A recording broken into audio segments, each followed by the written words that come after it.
Pahalgam attack is not a simple terrorist attack, it is an Islamic terrorist attack on Hindus. Pakistani army जो है अब घबराई हुई इतनी है कि हालात कंट्रोल से बाहर हो चुके हैं। बॉर्डर से अपने फॉरवर्ड पोस्ट छोड़ के वापस आनी शुरू हो गई है। जब से हमारे युद्धपोत अरब सागर में गए हैं, जब से हमारे रफेल हवा से बमबारी कर रहे हैं और जब से हमारी फौज लाइन ऑफ कंट्रोल पे हैप्पी दिवाली मना रही है, तब से पाकिस्तान से एक धमकियों का सिलसिला शुरू हो गया है। क्या ही कहा जाए मूर्खों की जमात को। अब कठमुल्ला कौम के इस नमूने को भी सुन लीजिए। इसे इस बात की फिक्र नहीं है कि पूरा पाकिस्तान प्यासा मरने जा रहा है।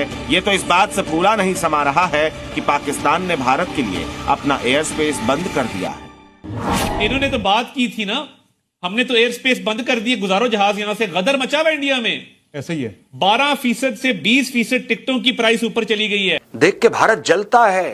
पाकिस्तान इकोनॉमिकली पावरफुल हो रहा है। भारत को भिखारी के बच्चे। कोई मूर्खों की इस जमात से पूछे कि क्या भारत को इस बात का अंदाजा नहीं होगा कि अगर वो पाकिस्तान का पानी बंद करेगा तो बदले में पाकिस्तान भी कोई एक्शन ले सकता। नमस्कार दोस्तों, एक तरफ जहां भारतीय सेना ने एलओसी पे आग लगा रखी है, वहीं पाकिस्तानी अभी भी अपने पागलपन में ही जी रहे हैं और वही जो इनके लोग हैं जो उनको ब्रेन वॉश करते हैं वो अभी भी अपना काम कर रहे हैं। दूसरी तरफ भारत एक के बाद एक सख्त एक्शन लेता जा रहा है। जितने भी पाकिस्तानी चैनल थे भारत में बैन कर दिए गए हैं। कोई ऐसी जो प्रोपेगेंडा ये लोग फैला रहे थे अब नहीं फैला पाएंगे, उसको पूरी तरह से रोक दिया गया है। दूसरी तरफ मोदी जी ने जो बड़े एक्शन लिए थे वो तो थे ही, अब योगी जी ने भी एक्शन लेना शुरू कर दिया है। भारत में जो भी वक्त की जमीन थी उस पे अब फिर से सरकार का ने अपना कब्जा लेना शुरू कर दिया। जो भी अवैध निर्माण वहां पे किया गया था उसे हटाया जा रहा है। तो ये एक बहुत बड़ी न्यूज है। पाकिस्तान की कमर तोड़ी जा रही है और पाकिस्तान के जो इस तरह के लोग हैं, इनके जर्नल, इनको अभी भी एहसास नहीं है। इनके जर्नल, इनके कर्नल सब छुपे बड़े हैं। आसिफ मुनीर सामने आने को तैयार नहीं है। कहाँ है किसी को नहीं पता है। आप इस सबके बारे में क्या सोचते हैं कमेंट बॉक्स में जरूर लिखिएगा। क्या जिस तरह से मोदी जी पाकिस्तान की कमर तोड़ रहे हैं आप उससे खुश हैं? अपने विचार जरूर लिखिएगा कमेंट बॉक्स में। वीडियो अच्छा लगे तो लाइक करें, शेयर करें, चैनल को सब्सक्राइब करना ना भूलें, बेल का आइकन प्रेस कर दें लेटेस्ट नोटिफिकेशन के लिए। आगे बढ़ते हैं इस वीडियो में। देख के भारत जलता है। पाकिस्तान इकोनॉमिकली पावरफुल हो रहा है। भारत को भिखारी के बच्चे। ये चौथी पुश्त है पाकिस्तानियों की जो भीख मांग रही है। दोस्तों, जब से 1947 में पाकिस्तान बना है तब से ये चौथी पुश्त है जो लगातार without break they are begging. Mohsin Naqvi के बाप दादा क्या करते थे? इसी पाकिस्तान में भीख मांगते थे। अब इसका बेटा मंत्री बन गया, अब ये भीख मांग रहा है। अब देखो, भीख भी दोस्तों अलग अलग फ्लेवर होता है भीख का। ये जैसे मैंने पाकिस्तान को स्टडी करा, मुझे तब पता लगा कि भीख एक किस्म। हम लोग क्या सोचते हैं भीख क्या होती है?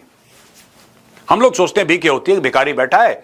Pahalgam attack is not a simple terrorist attack, it is an Islamic terrorist attack on Hindus in India. That's it.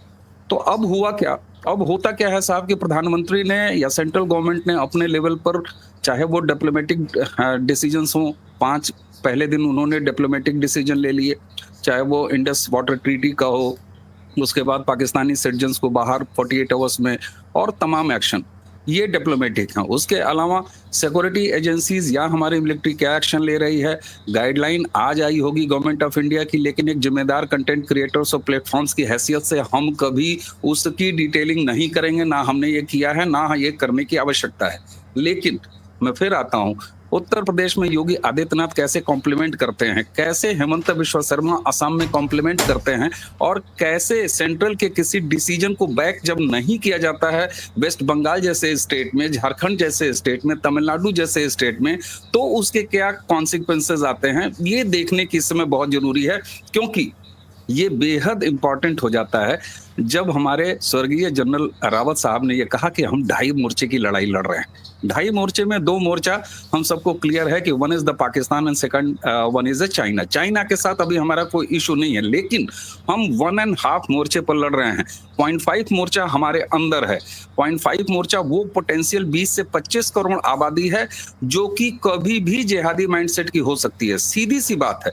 लोग बड़े आराम से कह सकते हैं कि अवनीश जी ये कह रहे हैं, और ये कहते हुए उन्होंने पूरे भारत के मुसलमानों को शक के दायरे में रख दिया। साहब ये बताइए, 370 और 35 कैपिटल है। आर्मी जो है अब घबराई हुई इतनी है कि हालात कंट्रोल से बाहर हो चुके हैं। बॉर्डर से अपने फॉरवर्ड पोस्ट छोड़ के वापस आनी शुरू हो गई है।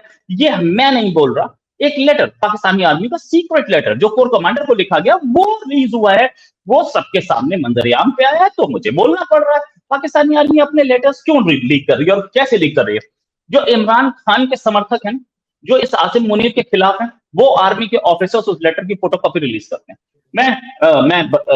बताने की कोई मूड में नहीं हूं कि कौन वो ऑफिसर है और कौन क्या है, लेकिन गेम यही है कि लेटर ये बताता है कि वुंडेड जो बॉर्डर पे फायरिंग हो रही है, वुंडेड जो लोग हैं उनको ले जाने के लिए भी कोई व्यवस्था नहीं है। पाकिस्तानी आर्मी का मोरल इतना डाउन कि पोस्ट छोड़ के वापस आ रहे हैं और बोल रहे हैं एम्यूनिशन क्रिटिकली लो। मैं सिर्फ नहीं दिखाऊंगा आपके सामने, ये लेटर है, ऊपर लिखा है lieutenant general नॉमन Zachariah, core commander 1।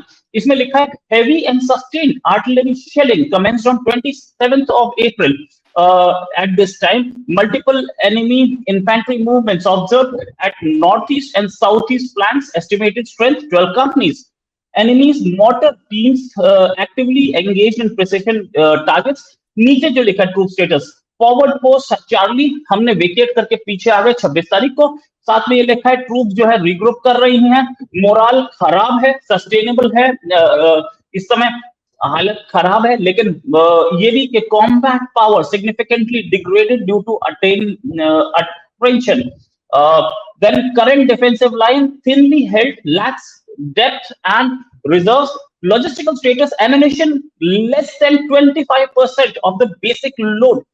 ये पूरा का पूरा एक लेटर है और इसमें ये भी लिखा है कि assessment enemy actively probing for weak units, weak points, high probability of enemy breakthrough attempt within the next। हटने के बाद, टूरिज्म का इतना ज्यादा सीजन चलने के बाद, इतना डेवलपमेंट कश्मीर में होने के बाद, अगर वहां पर लोकल रिसोर्स हेल्प करते हैं टेररिस्टों की, इस्लामिक टेररिस्टों की, तो फिर कब तक गंगा जमुना की फर्जी टोटियों से पानी निकालते रहेंगे? इसलिए इस गिल्ट से भी बाहर आने की आवश्यकता है। आज अगर भारत के मुसलमानों पर यह शक की सुई घूम रही है, जो कि आधे मोर्चे के रूप में बदनाम हैं, और बदनाम ही नहीं है, उनके अपने एक्शंस, चाहे इस समय आप सोशल मीडिया पे उनके फ्रीडम ऑफ एक्सप्रेशन का फायदा उठाते हुए जिस तरह की चीजें आप देख लीजिए, या जमीन पर मुल्ला मौलानाओं को देख लीजिए, फ्राइडे की कॉल पर या वक्फ बोर्ड के नाम पर आप पश्चिम बंगाल में देख लीजिए, आप उत्तर प्रदेश में देख लीजिए, आप पूरे देश में कहीं भी देख लीजिए। इसलिए अब ये सारी रिस्पॉन्सिबिलिटी सुमित जी उन पर आती है कि अगर आपके मुंह पर कोई कलंक की छाया लगी है तो उसको मिटाना आपकी जिम्मेदारी है। ये अब हिंदुओं का अकेले का जिम्मा नहीं है, इस देश के बहुसंख्यक का जिम्मा नहीं है। दूसरी चीज, योगी जी ने कैसे कॉम्प्लीमेंट किया? साहब देखिए, हमारा एक पोरस बॉर्डर है उत्तर प्रदेश का, हम भी बॉर्डर स्टेट है, नेपाल से हमारा बॉर्डर लगता है। नेपाल का बॉर्डर किस तरीके से अखिलेश यादव समाजवादी पार्टी के गवर्नमेंट के दौरान एक पूरा का पूरा यूपी का बॉर्डर जो है वो मदरसों से, अवैध मदरसों के इंक्रोचमेंट से पट गया था, और ये सारे के सारे मदरसे वो एक्टिविटी सेंटर हैं, वो जिहादी सेंटर्स हैं जो कि वाया नेपाल ISI जो पाकिस्तान की एजेंसी है वो भी एक्सेस करती थी, और वो भी बाकायदे यहाँ पर इस तरह